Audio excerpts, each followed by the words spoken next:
Hola a todos, ¿cómo están? Espero que anden muy bien. Muchas gracias por ver este video, una nueva entrega de Pablo Borsoy, con videos de matemática y de física. Antes que nada les queríamos dar gracias por el apoyo que estamos recibiendo al canal, estamos creciendo mucho y eso nos permite hacer más videos y llegar a más gente. Por eso les pedimos que se suscriban a nuestro canal y que le den like a los videos si ustedes creen que realmente les ayuda a todo lo que es la preparación de materias y demás. Abajo van a tener nuestros datos de contacto si quieren. Estamos organizando clases grupales e individuales a distancia y presenciales. Así que si quieren más detalles tienen nuestro contacto a continuación. Vamos a empezar con el video de hoy.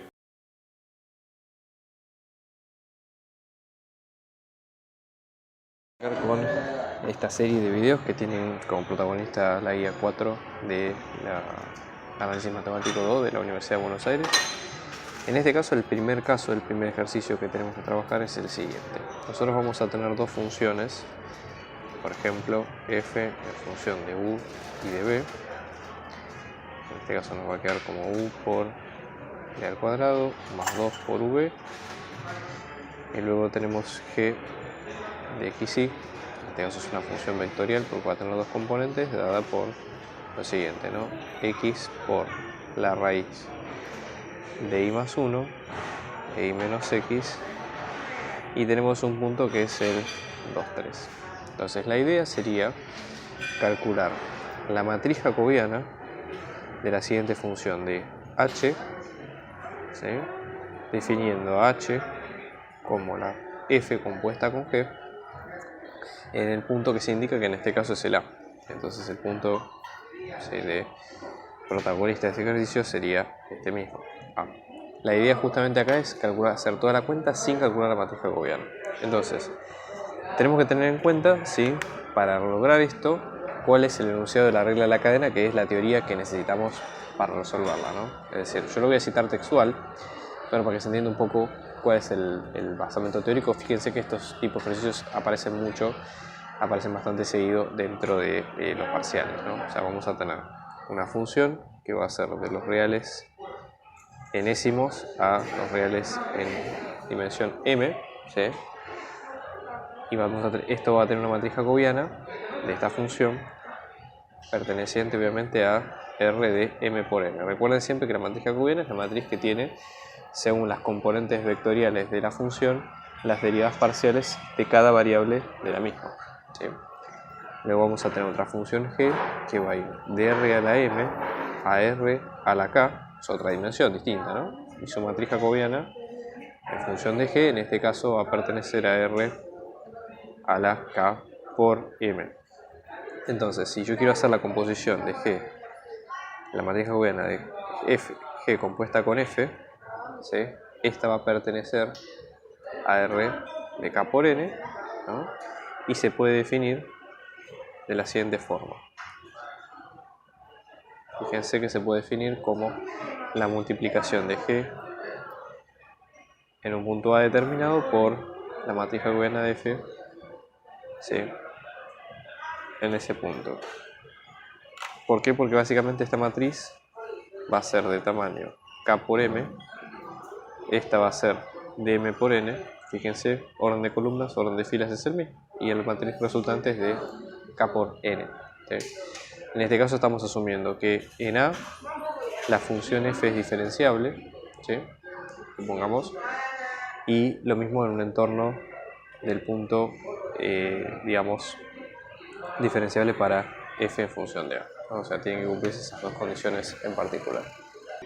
Vamos a aplicarlo para este caso, ¿no?, donde, por ejemplo, nosotros tenemos esta función g, ¿sí? La idea sería hacer f compuesta con g, entonces nuestra matriz jacobiana, ¿sí?, de f compuesta con g evaluado en el punto A debería ser la matriz jacobiana de la función f de g evaluado en A, ¿sí?, en este punto, por la matriz jacobiana de g evaluado, sí, ahora en el punto A, ¿sí?, asumiendo obviamente que todos los postulados que vimos recién, que la función es diferenciable y digamos lo es en el entorno del punto del mismo, ¿no? Entonces, antes que nada, para ser rigurosos, lo que habría que hacer sería definir, digamos, la imagen, digamos, el dominio de la función primaria Si es que la función presenta algún problema alrededor de ese punto, si es continua, si tiene derivadas parciales continuas, si es diferenciable, etcétera, etcétera. Y lo mismo para la función en f. Eso es lo que habría que hacer en los papeles. Como estas son funciones teóricamente simples, por el hecho de que nosotros tenemos básicamente funciones polinómicas o composición de polinómicas, no hay demasiado problema, ¿sí?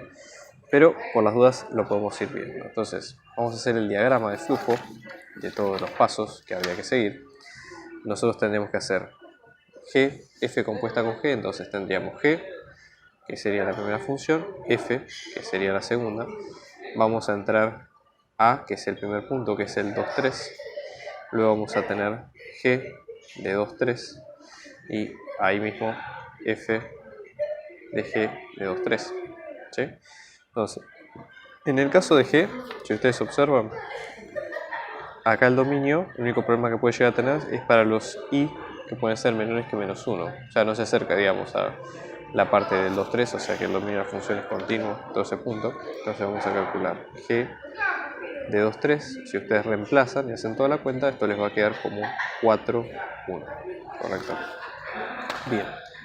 Y después vamos a tener que para calcular la imagen en, digamos, o para calcular la imagen en f, en 4, 1, ¿sí?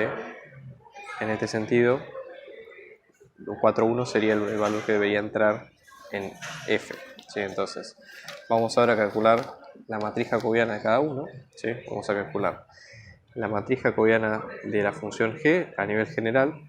Esto es, vamos a tener que hacer las derivadas parciales de cada una, ¿sí? Entonces, g tiene dos partes. Vamos a tener la parte g1, la primera función, y después g sub 2. Entonces vamos a tener derivada de g1 respecto de x, derivada de g1 respecto de y, lo mismo, derivada de g2 respecto de x, derivada de g2 respecto de y, ¿no? Esto mismo se hacen todas las derivadas de esta función, observen ustedes, les va a quedar la primera, y más 1, x sobre 2 por la raíz de y más 1, menos 1 y 1. ¿Sí? Si esto lo evaluamos en el punto que corresponde, que en este caso es el 2, 3, el primero de todos, esto lo que nos va a quedar va a ser 2, 1 medio, menos 1, 1. Vamos a repetir lo mismo, pero para la función f.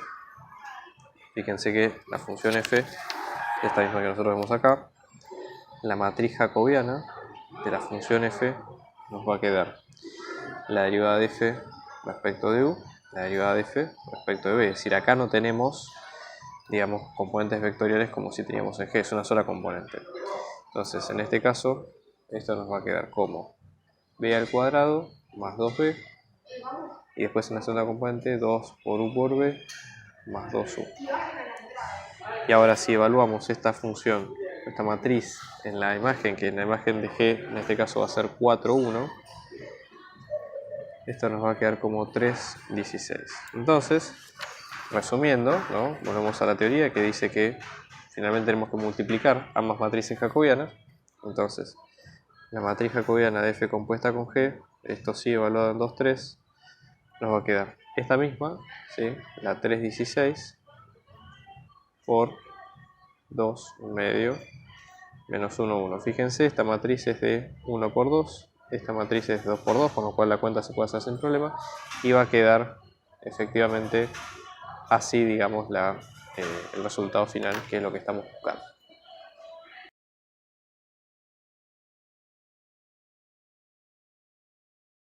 En este caso, por ejemplo, la idea es esta función que nosotros vemos acá, tratar de expresarla como si fuera una composición de funciones. Obviamente expresando el dominio y el codominio de cada una de ellas, ¿no? Para tener esto en cuenta, digamos, deberíamos tratar de verificar un poco qué se nos ocurre a nosotros en cuanto a lo que es nuestra imaginación, ¿sí? Pues no hay mucha ciencia en esto, hay que tratar de mirar la función y encontrar algún patrón que nos permita como para ver si hay algo que vamos a encontrar como composición. Entonces, la idea más lógica sería pensarlo de la siguiente forma, ¿sí? Pensar, por ejemplo, que dentro de este seno hay una función de dos variables pero que seno, digamos, es una función que digamos, tranquilamente podría ingresar de esta forma. Entonces, esto les digo, es como si fuera hacer análisis sintáctico. Si nosotros tenemos aquí adentro una parte y por fuera tenemos otra bien distinta. Entonces, una de las funciones, por ejemplo, vamos a llamarla, supongamos, m de x, que sería esta seno de x, y luego la otra, que sería la de dos variables, sería, por ejemplo, h de xy, que es todo lo que está acá adentro, ¿no? X menos 2 al cuadrado más y menos 1. Entonces, en la lógica, digamos, de toda la secuencia, la idea sería así. Nosotros tendríamos primero la función h, luego tenemos la función m. Entonces, en la función h entran las dos variables, x e y, ¿no? Acá tenemos la cuenta que sería, básicamente, pues esto entra como x menos 2 al cuadrado más y menos 1. Pero no importa igualmente que sean dos variables en lo que es el resultado, porque acá va a entrar como una sola, ¿sí? Va a ser como el resultado de esa cuenta. Entonces en m, que m es seno de x, vamos a tener finalmente seno de todo lo que teníamos al principio, x menos 2 al cuadrado más y menos 1, y listo. ¿Okay? El dominio de h, en este caso, sería todo R2, porque no tenemos limitaciones, y siempre háganse la siguiente pregunta. Toda función nosotros podemos dar por supuesto que admite todos los números excepto que tenga una restricción. Por ejemplo, una raíz cuadrada, un logaritmo, algo que llame la atención. Si no lo tiene, no hay problema. ¿Sí? Después, lo mismo en este lado. Seno es una función que admite todos los reales. Entonces, más allá de que con esto se pueden generar no todos los reales, pero el dominio de la función seno son todos los reales. Y luego la imagen de seno, sea cual sea el input, siempre va a estar incluida entre menos 1 y 1, ¿sí? Porque básicamente esa es la idea del seno, digamos, real. Pero acá por lo menos, en este caso, más allá de que la imagen, realmente esta sería la imagen teórica del seno de x, no sabemos bien qué ocurre con todos los valores de esto, pero sería como una aproximación. Igualmente, para encontrar la imagen de toda esta parte, sí tenemos que tener en cuenta de hacer un gráfico y demás, y sería más complejo. Con lo cual, esto tenganlo como algo tentativo, pero no lo tomen tan en serio, sino más que nada como una orientación.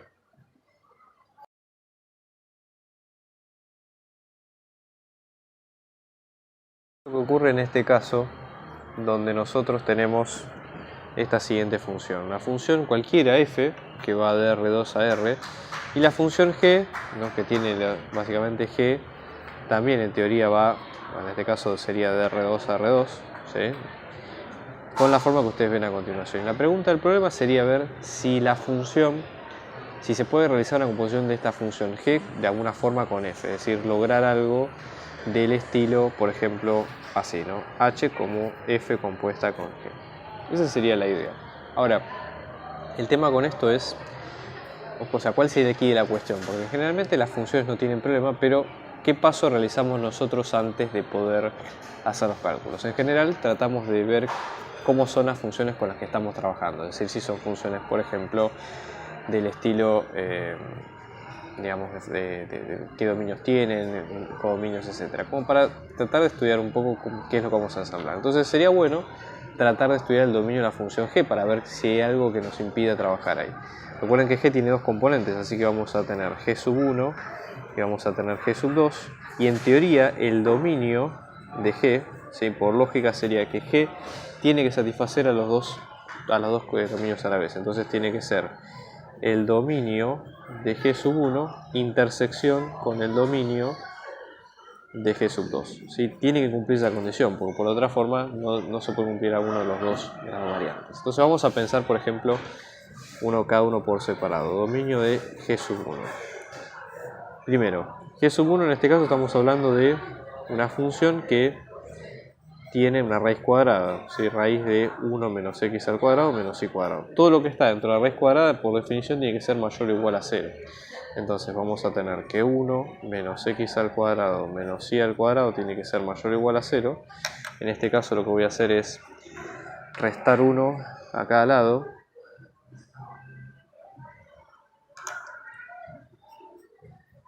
Entonces fíjense, y ahora multiplicamos por menos 1 cada lado. Ojo con esto porque cambia el sentido de la desigualdad, ¿sí? Entonces fíjense, va a quedar de esta forma. Entonces este sería el dominio de G sub 1. ¿Okay? Vamos a ver ahora el dominio de G sub 2. G sub 2, como está definida, en función de x y, esto es el logaritmo natural de x al cuadrado más 4y cuadrado menos 16. Lo mismo, para ser logaritmo natural tiene que ser mayor estricto que 0. Entonces esto nos va a quedar como x al cuadrado más 4y cuadrado menos 16 tiene que ser mayor estricto que 0. ¿Sí? Entonces esto nos va a quedar como x al cuadrado más 4y cuadrado mayor a 16, si lo paso sumando. Esto tiene forma, o parece que se va a acercar a la forma de una elipse, por el hecho de que tenemos, digamos, las dos coeficientes no son los mismos. Entonces en este caso lo que habría que hacer sería dividir por 16 ambas partes de la ecuación. ¿Okay? Entonces a lo que vamos a llegar va a ser a lo siguiente, ¿sí? X al cuadrado sobre 16 más 4 con 16 va a quedar como y cuadrado sobre 4 mayor a 1. 16 se puede pensar como si fuera 4 al cuadrado y 4 se puede pensar como 2 al cuadrado. Entonces esto nos quedaría como x sobre 4 al cuadrado más y sobre 2 al cuadrado mayor que 1. Y efectivamente este es el dominio de G sub 2. ¿Okay? Entonces, en este caso, lo que vamos a tener nosotros es que si graficamos el dominio de las dos, fíjense, vamos a tener, por un lado, ¿sí?, el interior de un círculo de radio 1 y centro 0, 0. ¿Sí? O sea, todo esto, con frontera incluida, es el dominio de G sub 1, que es lo que habíamos dicho al principio. Y este, que tiene dominio, por ejemplo, radio mayor y menor en 4, y radio menor en 2 y en menos 2.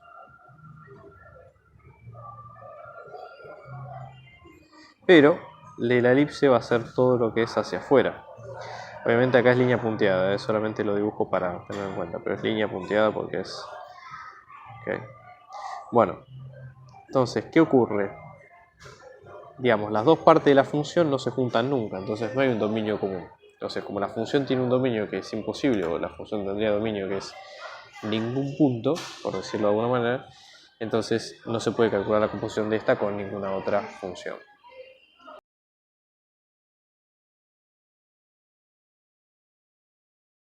Vamos a ver ahora el caso 4, donde nosotros tenemos esta función y la idea es demostrar que la función es constante en todos los puntos que son, digamos, o que pertenecen a esta elipse. Entonces, ¿cómo lo podemos lograr? Bueno, una de las formas de hacerlo es tratar de acomodar un poco la ecuación y llevarla a una forma un poco más, digamos, clara. Entonces, vamos a ver si podemos factorizar o hacer algo con los elementos que tenemos en cada parte. Por ahora, tratemos de trabajar, por ejemplo, con el numerador, ¿no? Que tenemos 4 por x a la cuarta, más 12 por x al cuadrado por y al cuadrado, más 9 por y a la cuarta. Una observación, por ejemplo, es pensar estos números en factores, ¿no? Por ejemplo, 4 lo podemos pensar como 2 al cuadrado por x a la cuarta. Después 12 lo podemos pensar como 2 por 4, ¿sí? 2 por 3, 6 por 2, entonces sería 2 por 2 por 3, ¿no? Por x al cuadrado por y al cuadrado. Y después tenemos 9, que es 3 al cuadrado por y a la cuarta. Entonces, si ustedes observan, hay un patrón acá, fíjense. 2 al cuadrado y x a la cuarta se podrían pensar como algo al cuadrado de la siguiente forma. 2 por x al cuadrado, ¿no? Después tenemos 2 por... Juntamos este 2x al cuadrado por un lado. Después tenemos 3y al cuadrado por otro lado. Y hacemos lo mismo de este lado. Esto nos quedaría como 3y al cuadrado por todo al cuadrado. Entonces, si ustedes observan, esto tiene una forma bastante parecida de lo que sería digamos, un binomio al cuadrado, ¿sí? En el caso que nosotros tenemos a al cuadrado más 2a por b más b al cuadrado, que esto no es otra cosa que decir a más b todo al cuadrado, ¿sí? Entonces es una forma de simplificar o de factorizar esto, ¿sí? Entonces, en ese caso, esto mismo, si A nos va a quedar como 2x al cuadrado y B nos va a quedar como 3y al cuadrado, esto mismo se puede pensar como 2x al cuadrado más 3y al cuadrado, todo al cuadrado. Eso para la parte superior.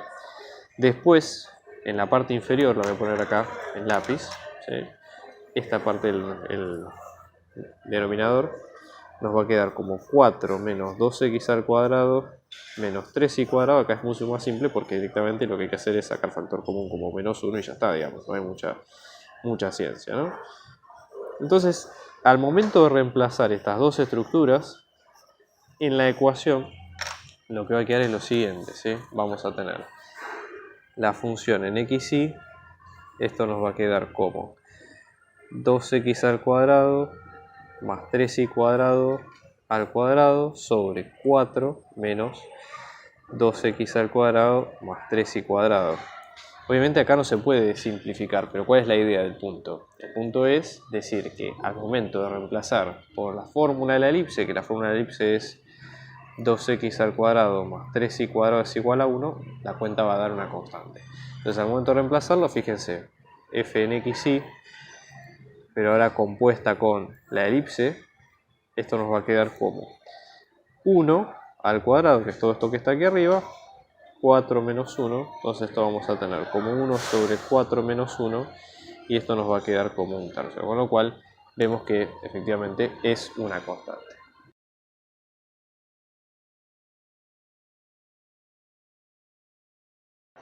Vamos a ver ahora con el tema de este caso, el 6, donde nosotros tenemos esta función, ¿sí? G, que es la función módulo de u cuadrado más u, y después la función f de xy, que es x al cuadrado más 2y. Entonces la idea es encontrar la composición h en función de u, que va a ser f compuesta con g, y la derivada en 0, ¿no? Bueno, primero tratemos de analizar un poco cuál es digamos, el dominio de cada función, la diferenciabilidad y toda la historia, ¿no? Digamos, tratar de ver un poco qué es lo que ocurre en cada caso. Primera cuestión es que nosotros tenemos para cada función que digamos, abarca todos los números reales. Por ejemplo, en este caso tenemos todo R2, porque es una función polinómica, no hay problema, y acá en este caso serían todos los reales. Pero con el tema de la diferenciabilidad es distinto, porque fíjense que nosotros tenemos en el caso de g, que es una función módulo, vamos a tener, por ejemplo, que la función módulo no es derivable en 0. Por lo tanto, si nosotros queremos hallar la derivada en 0, supongamos que queremos teóricamente usar la regla de la cadena como para entender un poco de qué estamos hablando. Es decir, la matriz jacobiana, ¿sí? Para encontrar la matriz jacobiana de H, en este caso, en 0, nos va a quedar como la matriz jacobiana de f compuesta con g evaluado en 0, ¿sí? O sea, la imagen de g en 0 por la matriz jacobiana de g evaluado justamente en 0. Es decir, en este caso vamos a tener, por ejemplo, para g evaluado, pues, es decir, para f compuesta con g en 0, ¿sí? Nosotros tenemos f, que es una función de dos variables, es decir, en este caso tenemos la derivada de f respecto de x, la derivada de f respecto de y, todo esto evaluado en la imagen de f, evaluando la imagen que da g de 0. Obviamente g de 0, este punto, si ustedes lo reemplazan en 0, va a dar 0, 0, ¿sí? Pero bueno, ese sería el punto. ¿Qué es lo que tenemos acá? Acá tenemos g, entonces esto va a ser la derivada de g sub 1 respecto de u, y después la derivada de g sub 2 respecto de u. Y lo pongo así en columnas justamente porque tenemos una sola variable por una función de R2, ¿no? Esto sería en g en 0. G en 0 en este caso es en el 0, 0. ¿Sí? Pero en este caso es el 0 nada más. Entonces, esto es una matriz de 1 por 2, esta es una matriz de 2 por 1, con lo cual esto debería dar algo de 1 por 1. ¿Sí? Pero ¿qué ocurre? Justamente la derivada que nos presenta problemas es esta. Porque ¿qué pasa? Tenemos la función módulo que no es derivable en 0. Por lo tanto, esto no se puede aplicar, la regla de la cadena. Entonces la única opción que nos queda sería tratar de hacer la composición como siempre y ahí ver si se puede usar la derivada por definición. Entonces vamos a hacer f compuesta con g. Esto va a ser f compuesta del módulo de u y de u cuadrado más u. ¿Sí? Entonces en este caso vamos a tener, esto tomaría el lugar de x y esto tomaría el lugar de y. Entonces esto vamos a tener módulo de u al cuadrado más 2 por u cuadrado más u. ¿Qué ocurre? Módulo al cuadrado es lo mismo que el número al cuadrado, porque el módulo toma números negativos y positivos, y en el caso del cuadrado se hacen todos positivos. Entonces en este caso va a quedar como u cuadrado más 2u cuadrado más 2u, o sea que esto queda como 3u cuadrado más 2u. Entonces, para aplicar, ¿sí?, ahora la derivada, hacemos, esto sería h, ¿no?, de u. Entonces, h' de u, en este caso esto nos va a quedar como 3 por 2 por u, más 2, es decir, 6u más 2. h' en 0 nos va a quedar como 6 por 0 más 2, 2. ¿Sí? Y ahí con eso calculamos ya el resultado.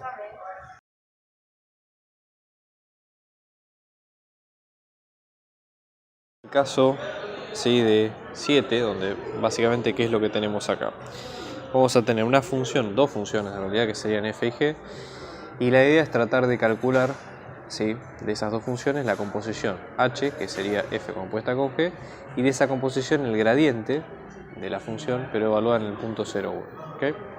Entonces, en este caso lo que conviene hacer es tratar de evaluar, ¿sí?, el diagrama de flujo de cómo viene la composición de funciones y tratar de entender un poco cómo viene el razonamiento que hay que hacer. O sea, primero empieza la función g, luego empieza la función f, sigue la función f. La función g se va a alimentar de dos variables, a saber x e y. Son las que ustedes ven acá a continuación. De esas dos variables, g va a trabajar con cada una de ellas y mezclándolas y haciendo las cuentas que ustedes ven en detalle con la descripción, va a generar las variables u y b. Y f saca su imagen de la función, ¿sí?, a su vez. Pero ¿qué pasa? Nosotros, al tomar en cuenta la composición, básicamente estamos haciendo como un diagrama de caja, es decir, pensémoslo como dos máquinas en serie, donde están una a continuación de la otra. H, que sería todo este diagrama en conjunto, h de x, y, h se alimenta de hecho de x, y, ¿sí? Por eso las variables con las que van a aparecer una vez hecha la cuenta son x e y. ¿Sí? Entonces, para hacer la derivada, o sea, nosotros decimos, bueno, h ¿cómo es como función? H va a ir de R2, que son las variables de entrada, a R, que es la variable de salida. Por lo tanto, el gradiente de h, ¿sí?, va a ser en términos de x, y va a tener justamente las derivadas parciales, derivada de h respecto de x y derivada de h respecto de y. Ahora, nosotros no tenemos toda la cuenta, sino que lo que tenemos son... Entonces, lo que tenemos son básicamente estos interrogantes. Ahora, ¿cómo hacemos para resolver cada uno? Bueno, la idea acá es aplicar otra variante de la regla de cadena, que es hacer la derivación por diagrama de árbol. Es lo mismo, ¿sí?, si ustedes calculan las matrices jacobianas de las dos funciones y luego las multiplican y hacen la cuenta, o sea, es lo mismo. Acá la idea es tratar de encontrar una variante un poco distinta. Entonces, en este caso, vamos a tener, por ejemplo, que si h es función de... o h está hecha a través de u y de b, o sea, nosotros podemos pensar a u como que es una función de x, y. Vamos a usar otra s, por ejemplo, otra letra para no confundir acá, ¿no? B es una función r de x, y. Entonces, x e y son funciones a su vez de otras variables, que son, por ejemplo, u y de b. Entonces, la derivada de h respecto de x se puede pensar como si fuera la derivada de h respecto de u por la derivada de u respecto de x, ¿sí?, más la derivada de h respecto de b por la derivada de b respecto de x. Y fíjense que esto es simplemente de la regla de derivación, regla de la cadena, no hay demasiada variación acá.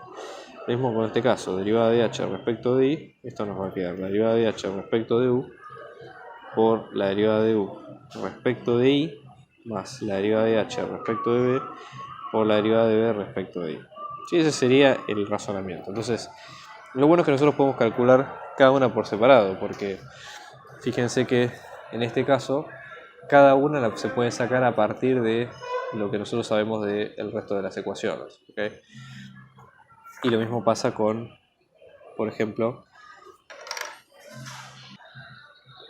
tomen en cuenta que h, ¿cómo hacemos para calcular? Porque nosotros decimos, bueno, estas, por ejemplo, las primeras, la derivada de u respecto de x, respecto de y, la derivada de b respecto de x respecto de y se pueden calcular sin problema porque nosotros en teoría ya conocemos cómo están hechas cada una. Es decir, por ejemplo, en caso de g, esta sería la función u y esta sería la función b. Ya no hay problema. Pero ¿cómo hacemos nosotros para calcular esta, ¿no? Derivada de h respecto de b y derivada de h respecto de u. Bueno, la idea sería tomar en cuenta que h, si se puede pensar como función de x y acá lo que nos importa a nosotros es el output.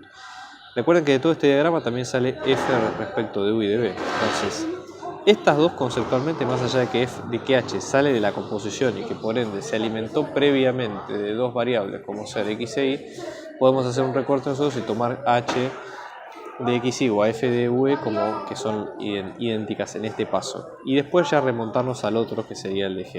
Entonces es más simple así, porque digamos trabajamos solamente con pocas derivadas. Entonces, en este caso vamos a ir trabajando con cada una por separado. Sí, fíjense, vamos a tener la derivada de h respecto de u, en este caso, es lo mismo que decir la derivada de f respecto de u. Así que en este caso esto nos va a quedar como un medio, por u a la menos un medio, por b a la menos un medio. Lo mismo que la derivada de h respecto de b, en este caso nos va a quedar como la derivada de f respecto de b. O sea, en este caso nos va a quedar como menos un medio, por u a la menos un medio, por b a la menos 3 medios, ¿sí? Y después hay que seguir adelante con otras derivadas. Entonces, por ejemplo, ahora hacemos las derivadas fáciles, entre comillas, que son las de x y de y. Fíjense, derivada de u respecto de x, que nos va a quedar como 1 sobre x más y. Después la derivada de u respecto de y, que en este caso nos queda como 1 sobre x más y, ambas iguales. Derivada de b respecto de x, que nos va a quedar como menos y por seno de x y. Y después la derivada de b respecto de y, que nos queda como menos x por seno de x y. Entonces, juntando todas las cuentas, ¿sí?, hay que evaluarlas en cada caso. Entonces, yo voy a poner la expresión final. Recuerden que básicamente hay que seguir este orden, ¿sí?, de multiplicación. Lo que hay que hacer es reemplazarlas y ver cuánto nos da en cada caso. Entonces, por ejemplo, derivada de h respecto de x, esto nos va a quedar como un medio, por u a la menos un medio, b a la menos un medio. Fíjense que acá estamos mezclando variables, pero no se preocupen, porque en el fondo a nosotros lo que nos interesa es calcular la derivada y en realidad para hacerlo tenemos varias herramientas. Por ejemplo, evaluar el punto en la función g y después evaluar la imagen del mismo en la función f. Entonces, ya con eso sacamos cuál es el x, cuál es el y, cuál es el b y el u y el b que tenemos que calcular en cada caso. ¿Sí? Entonces, nada, no se preocupen por el resto. Entonces, un medio, por u a la menos un medio, por b a la menos un medio, por 1 sobre x más y, más menos un medio, por u a la un medio, por b a la menos 3 medios, seno de x y. Ok. Entonces ahora hay que evaluarlas en a, que en este caso era de x y. Recuerden el punto original, que en este caso es de 0, 1. Entonces, ¿cuál nos va a dar el caso para u y de b? Lo que hay que hacer es reemplazarlos, recuerden, en las funciones originales, que son las componentes de g, ¿sí? Es decir, u nos va a quedar como 1 más logaritmo natural de x más y, y b en este caso nos va a quedar como coseno de x y. Por lo tanto, lo que hay que hacer es reemplazarlos, ¿sí? Si yo reemplazo entre 0 y 1, u me va a quedar 1 y b me va a quedar como 1 también. Entonces, en teoría, ¿sí?, haciendo todas las cuentas, llegamos a la conclusión, ¿sí? Si reemplazando estos valores más 0 en x y 1 en y, vamos a llegar a que la derivada de h respecto de x nos va a quedar como, en este caso, un medio. La derivada de h respecto de y nos queda un medio. Y finalmente el gradiente de h, el 0, 1, nos queda como un medio. Listo, ya con eso estamos ok. Estamos organizando clases particulares, individuales y grupales para apoyo a las materias parciales y finales, así que abajo dejamos nuestro dato de contacto para si ustedes quieren contactarse y seguir averiguando de las clases lo pueden hacer. Un abrazo grande y muchos éxitos.